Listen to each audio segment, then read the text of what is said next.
नमस्कार, मैं रचना शर्मा और चढ़ती कला टाइम टीवी देख रहे सभी दर्शकों का स्वागत करती हूं। आप देख रहे हैं हरियाणा के विशेष समाचार।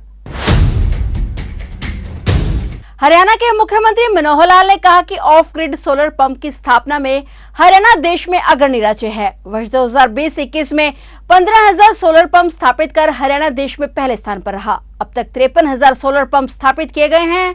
मुख्यमंत्री मनोहर लाल ने चंडीगढ़ में ऑडियो कॉन्फ्रेंसिंग के माध्यम से पीएम कुसुम योजना के लाभार्थियों से सीधा संवाद किया। मुख्यमंत्री ने कहा कि हरियाणा में अब तक 53,000 सोलर पंप स्थापित किए गए हैं। यह संख्या पीएम कुसुम योजना के तहत निर्धारित लक्ष्य 50,000 ऑफ ग्रिड सोलर पंप से भी अधिक है। प्रदेश में स्थापित 53,000 सोलर पंप से हर साल 29 करोड़ 50 लाख यूनिट बिजली की बचत हो रही है। इससे प्रदेश को 195 करोड़ रुपए की बचत हुई है। इन 53,000 पंप से जिला सिरसा और हिसार में 26,000 से अधिक सोलर पंप लगे हैं। उन्होंने कहा कि वर्ष 2014 में जब हमने जनसेवा का दायित्व संभाला तो राज्य में केवल 492 सोलर पंप स्थापित थे। उसके बाद मनोहर सरकार ने सोलर पंप लगाने के लिए भरसक प्रयास किए। सीएम ने कहा कि इस वित्त वर्ष के लिए भी 70,000 सौर पंप की स्थापना करने का लक्ष्य रखा गया है। संवाद के दौरान लाभार्थियों ने मुख्यमंत्री का आभार व्यक्त करते हुए कहा कि सिंचाई की जरूरतों की पूरी करने के लिए सरकार ने सोलर पंप देकर किसानों का बहुत बड़ा लाभ किया है और इस योजना में सब्सिडी देकर किसानों को आर्थिक मदद तो मिली ही है, साथ ही कम पानी में अधिक पैदावार मिल रही है। यह बहुत अच्छी योजना है।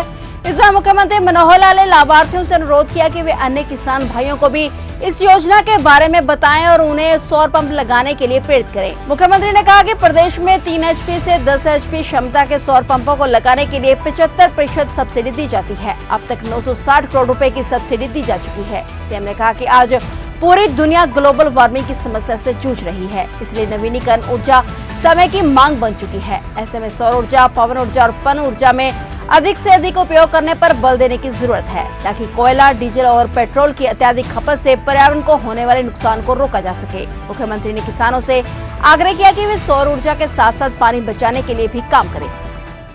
मेरे भाइयों, किसान मित्रों, आज मैं ऐसे अपने किसान भाइयों से बात कर रहा हूं जो सिंचाई के लिए सौर ऊर्जा का उपयोग करते हैं और अपने परंपरागत जो ऊर्जा स्रोत हैं उनकी बजाय सौर ऊर्जा के पंप सेट लगा करके और सिंचाई का साधन अपने अपनाया है।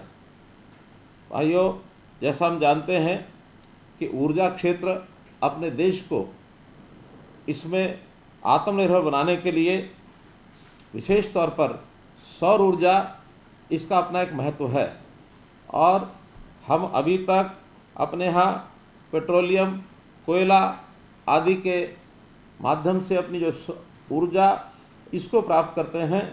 दिनों दिन जैसे हमारी खपत बढ़ती है वैसा वैसा पेट्रोलियम पदार्थ और कोयला अपने देश में भी कम होता जा रहा है। हमको बाहर विदेशों से भी मंगवाना पड़ता है। निरंतर महंगा होने के कारण से भी हमारे ऊपर बहुत बोझ पड़ता है।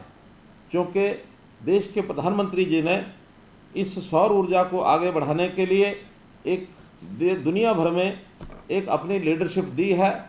पिछले 30 नवंबर 2015 को पेरिस में संयुक्त राष्ट्र जलवायु परिवर्तन के सम्मेलन में उन्होंने एक साझा मंच के ऊपर प्रस्ताव किया था, अपील की थी कि इंटरनेशनल सोलर अलायंस ये बनाया जाए और इंटरनेशनल सोलर अलायंस बन करके सौभाग्य से उसका जो केंद्र है हरियाणा में ही गुरुग्राम में बनाया गया और उसी में से ये बात सामने आई कि हमको आगे चल कर के ग्रीन ऊर्जा अभियान ये चलाना होगा। और ग्रीन ऊर्जा अभियान चलाते समय हम जो परंपरागत हमारा जो ऊर्जा के स्रोत हैं, चाहे वो पेट्रोलियम है अथवा कोयला है, उसकी बजाय ग्रीन ऊर्जा में पन बिजली, सौर बिजली और इसी प्रकार से पवन ऊर्जा, इसी प्रकार से इन चीज़ों को आगे बढ़ाने के लिए हमने कदम उठाए हैं। ये सब करने से न केवल हमको लागत कम आएगी बल्कि पर्यावरण की सुरक्षा ये भी होगी। आज भारतवर्ष में सौर ऊर्जा में बहुत प्रयोग हुए हैं और बड़ी प्रसन्नता की बात है कि दुनिया के सब देशों में यदि सौर ऊर्जा का हम आंकलन करें तो भारत 6ठे स्थान के ऊपर सौर ऊर्जा में आया है। हमारे भारत के प्रधानमंत्री श्री नरेंद्र मोदी जी के दूरदर्शी नेतृत्व में भारत ने 2030 तक 500 गीगावाट ये नवीकरणीय ऊर्जा उत्पादन करने का लक्ष्य रखा है और मुझे विश्वास है कि ये जो 500 गीगावाट का लक्ष्य पूरा होता है तो हमारा जो ऊर्जा संकट है उसको हल करने में ये एक क्रांतिकारी कदम साबित होगा। मित्रों, इसी कड़ी में ऑफ ग्रिड सोलर पंप जिसका आज हम चर्चा कर रहे हैं, जिसके आप सब सहभागी हैं, इस कार्यक्रम को हरियाणा में हमने 2020-21 में शुरू किया था। उस समय 15,000 सोलर पंप ये हमारे यहाँ लगाए गए थे और उस समय भी हमने इस अभियान की शुरुआत करके देश में पहला स्थान प्राप्त किया था। और आज 2 वर्ष के अंदर अंदर हम पीएम कुसुम स्कीम के अंतर्गत ये संख्या बढ़ाकर 53,000 सोलर पंप तक ले गए हैं, जबकि हमारा जो लक्ष्य तय किया गया था वो 50,000 सोलर पंप का रखा था, इसको बढ़ा करके हमने 53,000 किया है। और इसमें भी मैं बधाई देना चाहूँगा सिरसा और हिसार जिले के हमारे किसान भाइयों को, जिन दोनों जिलों में 26,000 से भी ऊपर ऐसे पंप लगे हैं, अर्थात 2 जिले आधे के क्षेत्र में और बाकी सारा हरियाणा आधा क्षेत्र। तो इसलिए विशेष तौर पर इन किसानों को मैं अपनी ओर से बहुत बहुत बधाई देता हूं। हमने आगे भी अगले वित्त वर्ष में, अर्थात ये जो 2023 और 24 का लक्ष्य है, ये 70,000 सौर पंप का रखा है। इस 70,000 सौर पंप के लक्ष्य को भी हम बहुत जल्दी प्राप्त करेंगे। अभी तक कुल 53,000 जो पंप लगाए हैं, इसके बाद भी जिन लोगों ने एप्लीकेशन दे रखी है, अप्लाई कर रखा है, 11,000 पंप अभी और लगने शेष हैं। इन 11,000 को भी जैसे ही केंद्र सरकार की ओर से इसका रेट कॉन्ट्रैक्ट पूरा हो जाएगा, तुरंत हम 11,000 उन पंपों को लगाया जाएगा, उनको चालू किया जाएगा। और इसमें प्राथमिकता उन स्थानों की, उन गाँवों को, उन ब्लॉक्स को हम देंगे जहाँ भूमि जल 100 फुट से भी ज़्यादा गहराई पर चला गया है। वहाँ ये सौर पंप जो हैं ये प्राथमिकता के तौर पर लगाए जाएंगे। सौर पंप लगाते समय 3 हार्स पावर से लेकर 10 हार्स पावर के क्षमता के जो सौर पंप हैं, उनकी स्थापना के लिए हम 75% सब्सिडी ये देते हैं। इस सब्सिडी से हमको आर्थिक लाभ तो होता ही है, साथ ही सरकार की भी बहुत बड़ी बचत होती है, क्योंकि बिजली के कारण से जो हम पंप लगाते हैं उसके कारण से महंगी बिजली, इसकी बचत होती है। अभी तक जो 53,000 पंप हमने लगाए हैं, इसके कारण से हमारे यहाँ 29 करोड़ 50 लाख यूनिट ये हर वर्ष इसकी बचत होती है, जो लगभग 195 करोड़ रुपया बनती है। हमने भले ही सब्सिडी के रूप में किसानों को अभी तक 960 करोड़ रुपया दिया है, लेकिन अगर इसी गति से बिजली की बचत होती है तो आने वाले 5 सालों में कहें लगभग ये पैसा हमारा पूरा होता है। उसके बाद ये सोलर पंप एक प्रकार से हमारे लिए एक जिसको कहना चाहिए मुफ्त का एसेट ये रहता है। तो इसमें किसान की भी बचत है, इसमें सरकार की भी बचत है, और एक दीर्घकालीन अगर हम विचार करें तो आने वाले समय में प्रदूषण कम होता है, कोयला और तेल बचता है, हमारी बिजली बचती है। तो इसका कारण से एक पंथ कई काज हम लाभ इसका उठा रहे हैं।